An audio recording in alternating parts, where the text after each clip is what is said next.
You can keep binders of extra copies of handouts on your bookshelf in your office. I often organize mine by topic: couples, family of origin, trauma, addiction.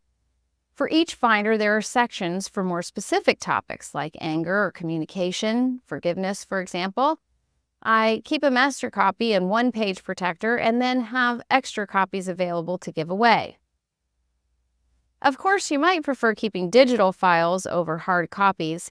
If that's the case, just have an office printer handy to run off a quick copy for your client.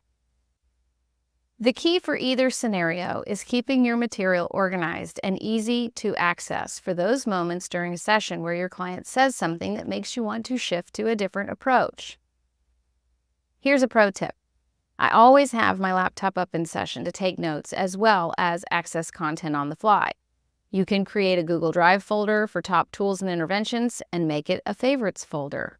You might also want to have a tablet available for your clients so they can easily access videos, assessments, or any specific Google Drive folders without needing to print. They can even screenshot and airdrop handouts to their phone if they'd like.